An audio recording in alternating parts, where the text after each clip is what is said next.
October 1977. Black students nationwide were worried. Affirmative action in higher education was under attack. In 10 years of affirmative action efforts, the numbers of black students enrolled in colleges and universities had more than doubled. When I went to Washington to run education in the Carter administration in 1977, one of the first things that happened was the head of my statistical agency came in to see me, and she said, "Good news, the college-going rate for blacks is equal to the college-going rate for whites for the first time in American history." Thank you, Lord. Thank you, Lord. Thank you, Lord. So this was just wonderful news. And I thought to myself, boy, if we can just keep up this progress for the next few years, just think of how far we will have come. Black progress was facing a challenge. Alan Bakke was an engineer in his 30s when he decided to become a doctor. He was turned down by 12 medical schools, twice by the one at the University of California at Davis. Bakke sued Davis. He alleged its affirmative action program unfairly limited his chances of admission. But Toni Johnson was admitted to Davis Medical School. First in her family to attend college, she had gone to Stanford University on an academic scholarship and graduated in 3 years. When I was selected for UCA Davis and went into Davis, it was not until well into my first year that I had any idea that I had been selected through affirmative action. Certainly I had met all the criteria for regular entrance. Certainly there were other students, white students, who did not even meet the same criteria. Their GPA was far less than mine. Their MCAT scores were far less than mine. So I had no idea that I had even come in through affirmative action. Okay, you want to hold him for me? I heard about Alan Bakke the very first year I was in medical school, but there was not much said other than there was a guy who wanted to get into our class, and he was really angry that he didn't get into the class, so he was going to sue. I think from the day Bakke walked in our door, we knew what was at stake. Back then, people said that these programs, like the Davis program, are great things because they include people and bring them into the class, and I think the shortcoming of that analysis is they forget that when you bring in one person, you're keeping out another person. The Bakke case reached the Supreme Court and stimulated a national debate on affirmative action. I think we were making enormous progress before anyone conjured up with this perversion of affirmative action. I believe there's been a good faith effort, too, on the part of most Americans to comply, to drop the blinders that too many of us have worn over the years. No, the progress has been made.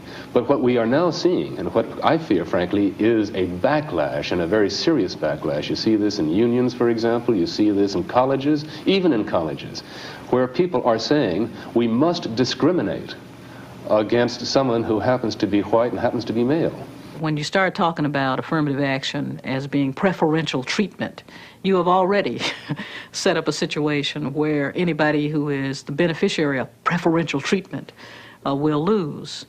If you say reverse discrimination against somebody, it already sounds like a bad thing is happening, and you don't focus on what the injustice was.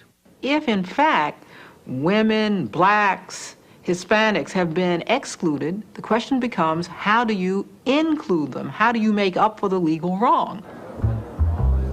Hundreds of people camped overnight on the steps of the Supreme Court to gain admission to what was being called the most important civil rights case since Brown versus Board of Education.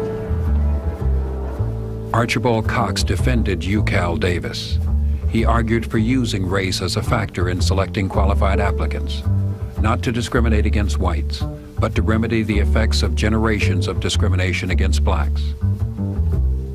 Bakke's lawyer, Reynold Colvin, presented his client as one discriminated against because of his race.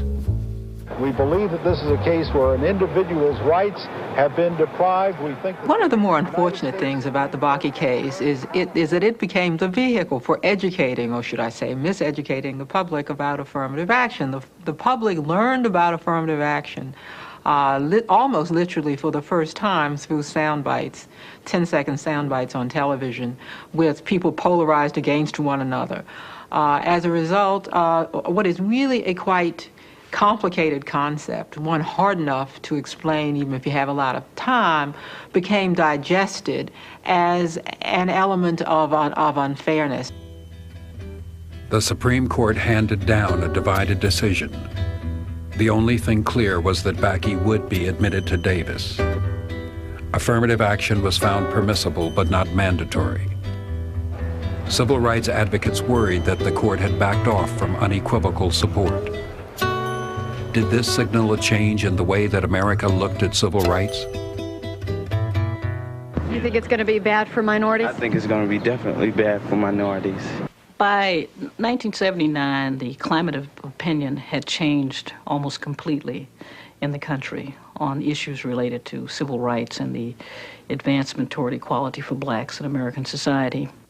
For example, people would say, well, we can't have equal opportunity and excellence at the same time. And what did they mean by excellence? In many cases, it seemed that they meant an absence of black folk at every level of any importance in the society. When she completed her studies, Dr. Toni Johnson Chavez set up practice in a black and Latino community. There are a large amount of poor people, and there are only 2 pediatricians in that whole city. The 2 pediatricians here are both black. If the 2 of us had not been trained in that era and were not here, who would fulfill that need? That's the question I asked then, and that's the question that I ask now.